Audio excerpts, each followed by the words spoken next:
Lake Effect brings you conversations about what's happening in Milwaukee and the people, places, and organizations that shape the community. This is Lake Effect Spotlight from WUWM, Milwaukee's NPR.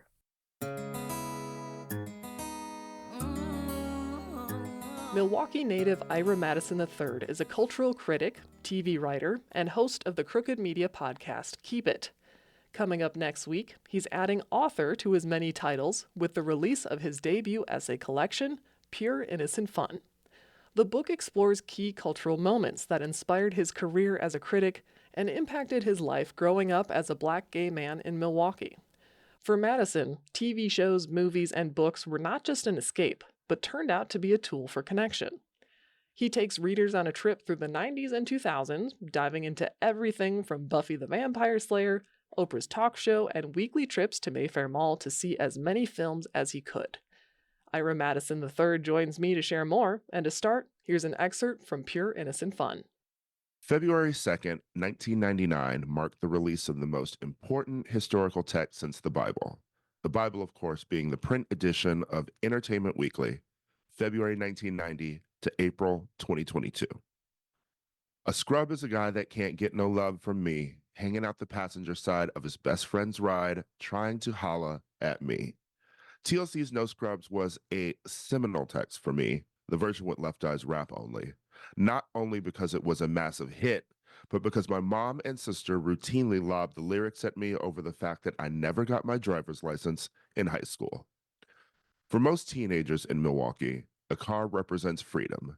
For instance, my younger sister got her driver's permit as soon as she could. But for me, who had a life that revolved around watching TV and walking to the comic book store and going to the movies at the mall, Mayfair Mall, there didn't seem to be much of a need to get my license. Besides, driver's ed seemed to happen immediately after school, and that coincided with rehearsals for the school plays. I worked on the stage crew for each show at Marquette University High School because I was finding myself falling in love with theater more and more. And if I couldn't be cast in a show, then I'd at least take a job that would let me take part in all the magic that I dreamed about when I would listen to the Rent original Broadway cast recording in my bedroom and try to make my high-pitched gay voice deep enough to match Adam Pascal's raspy voice on the song Another Day. Ira Madison III, welcome to Lake Effect. Thanks for being here today. Thank you for having me. So first off, congratulations on your first book, Pure Innocent Fun. It's a collection of essays that shares stories and snippets of your life through the connective lens of pop culture, and specifically millennial pop culture. So first off, what was the inspiration for you to write these memories to share with us in this format? Well, so my favorite book in high school was Chuck Klosterman's Sex, Drugs, and Cocoa Puffs. And I think that was maybe the first thing, aside from like VH1's Best Week Ever, or, the I Love the 80s franchise, that introduced me to people talking about pop culture, talking about their memories of pop culture and how they influenced their lives, how they sort of made the decade make sense in a way. And I revisited that book often. I lent it to friends and I got it back.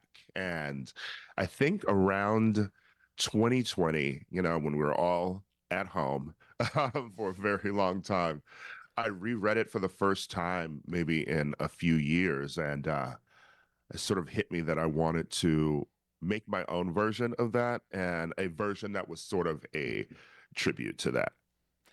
What's most central in your book is, of course, Milwaukee, right? And your formative years here. And I have to say that reading this gave me such a nostalgia hit and comfort, not just as a millennial, but also as a Milwaukee native like yourself. So the visualizations were particularly strong, and it felt like Thank you. reminiscing. Yeah, it just felt like reminiscing about the early aughts with a friend and like all the stupid things we did in high school, or the things that were happening in pop culture, what we were obsessing over, So can you share more about your upbringing here in Milwaukee and how it influenced not simply the essays you wrote, but of course your whole perspective?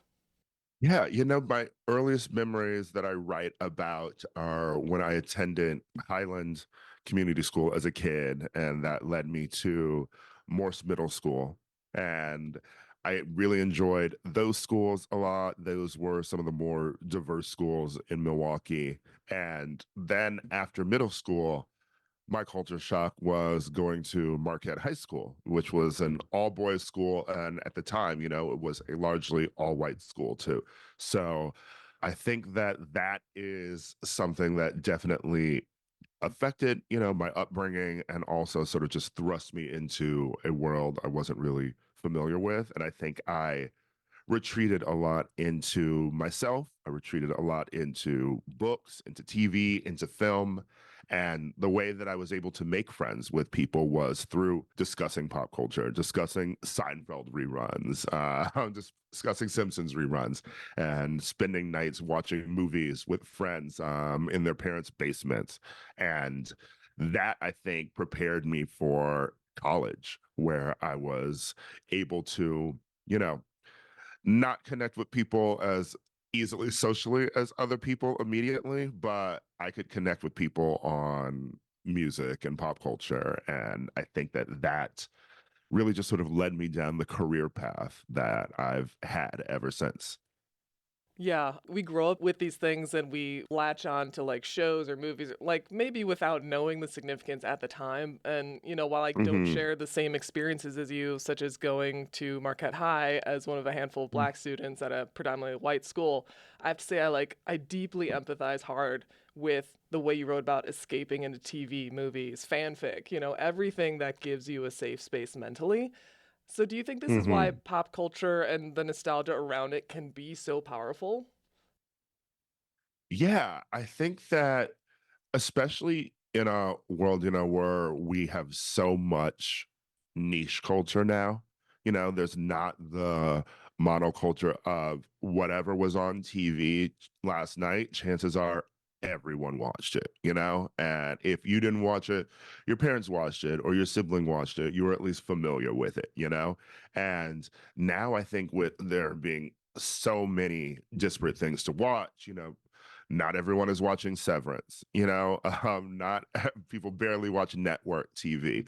Uh, Maybe, Real Housewives is sort of a monoculture, but, I have friends who don't watch that as well, and I think that these memories of things that we all love, that we all remember, sort of one remind you of a place in time when you consume them. And then they also help you connect with your peers. There's this thing that people always say, and I mentioned it in the book, where you would remember experiencing something in the past, and in a way, it feels like you were the only person who experienced that, like you and your friends.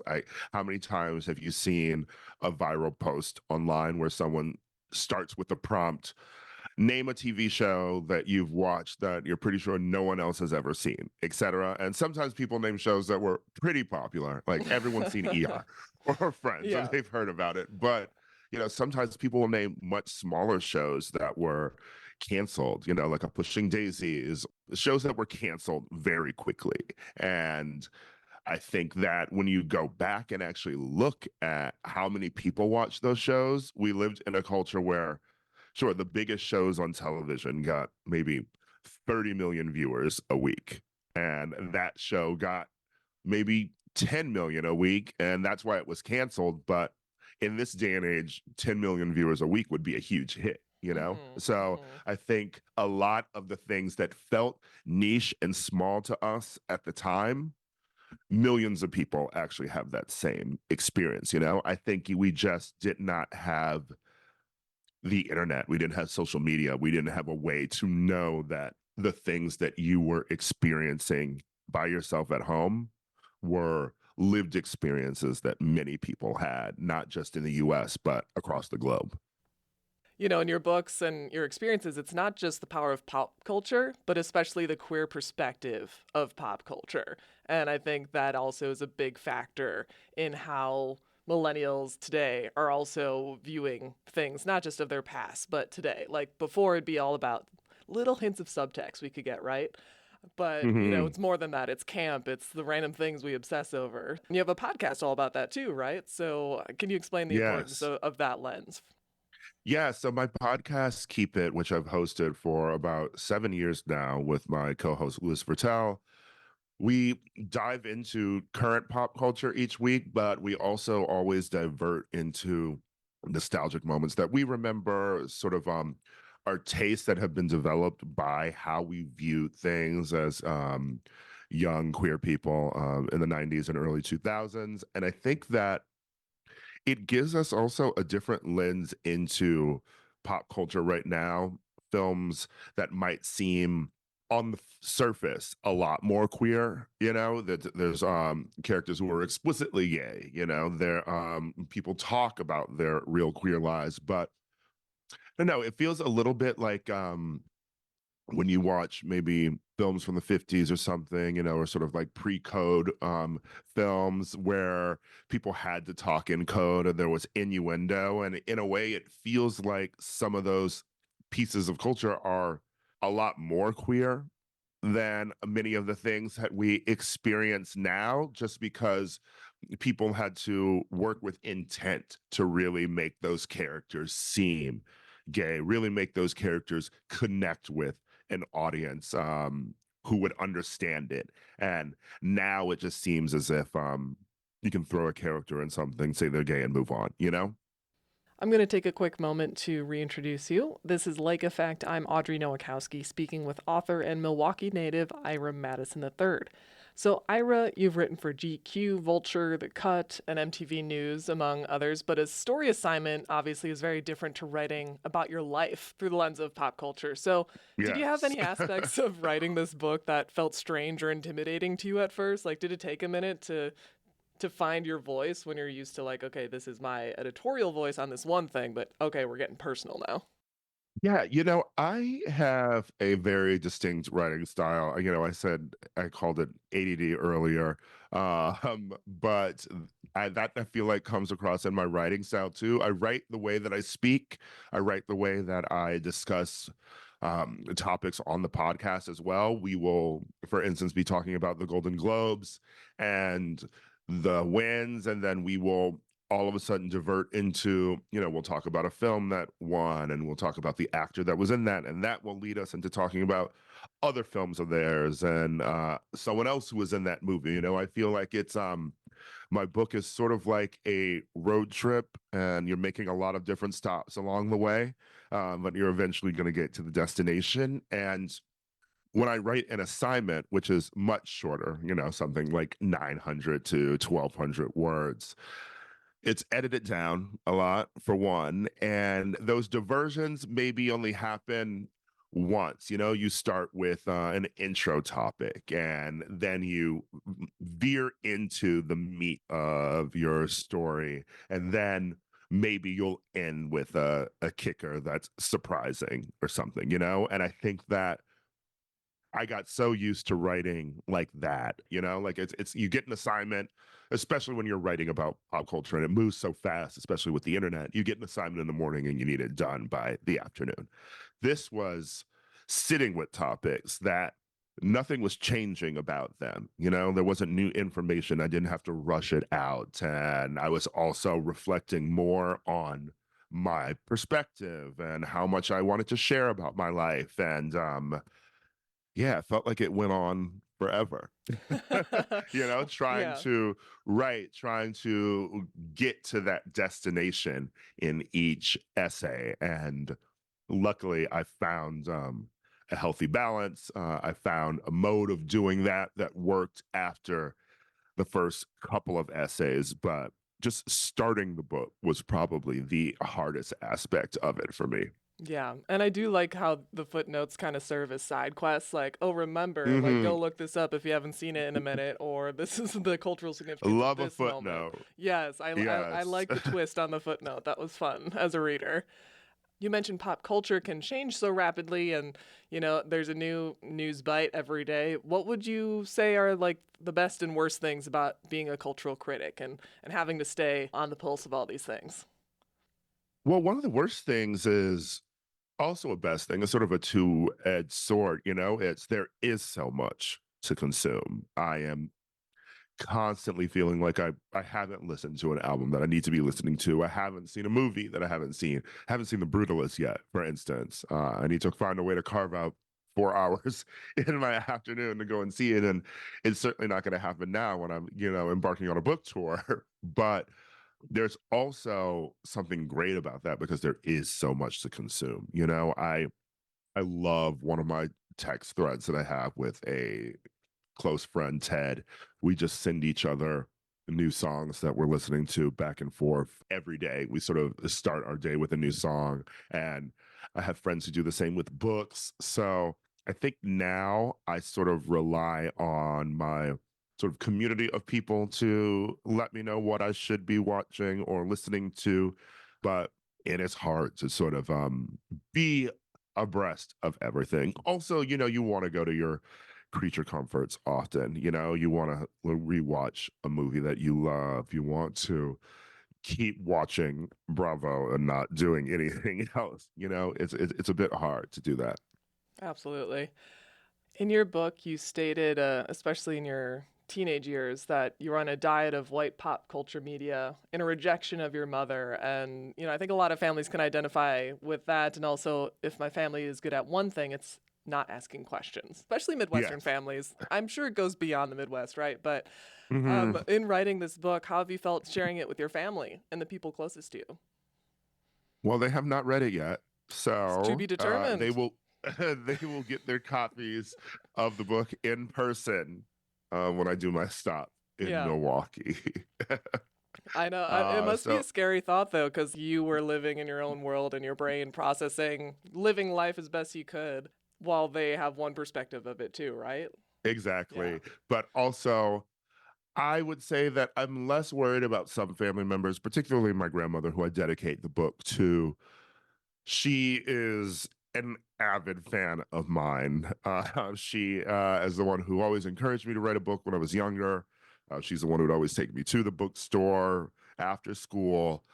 She was excited that I was finally writing a book after doing, media and television for so long, just because she knew it was a dream I'd had when I was a kid. And she listens to the podcast sometimes too. And, you sort of forget that that's happening. But sometimes she'll bring up something and I'm like, oh, you read that. And it's happened a couple other times where my mom or my sister has read something very personal and I forget that they're going to be reading it. So I'm pretty okay with my family reading those things. And, I've sort of told them if there's something here you don't like, then you'll have to keep that to yourself. It's already printed. Yes. Yeah. Well, before I let you go, I have a pressing question. So we got Buffy, some other great TV representation. What's your take on Xena Warrior Princess? She wasn't included in your book. I love Xena Warrior Princess. I'm like I thought I maybe had something in there earlier that might have gotten cut. I made a reference to Hercules, the TV series, which, and I say that, Kevin Sorbo, don't love him now, but Right. I did love Hercules. Xena, perfect television show. I've contemplated a rewatch many times, but before Buffy, for me, there was Xena, and I watched Xena every week. Every time she threw her weapon, every time she made her battle cry, I was all in on Xena, and the family was too. That was a show that everybody in the house loved. Oh, I love that. Well, while you're in town, I hope you get some cousin subs while you're here to treat yourself. Yes, oh my God, I love cousins. Yes. Jimmy, we have Jimmy John's out here, and it just does not hit. Sorry. It's not the same. Not the same. Yeah. Well, thank you, Ira, so much for talking with me today. I really enjoyed reading your book and kind of going down your memory lane and remembering stuff on my part as well. And so enjoyed talking with you. Thank you so much. Yeah, I really appreciate it.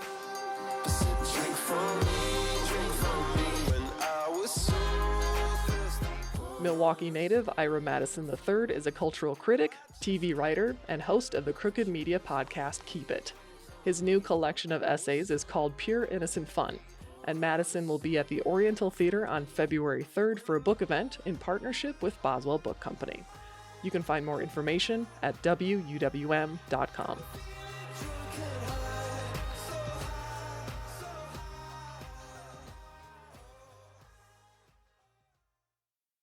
You can find more interviews like this one by visiting wuwm.com/lake effect.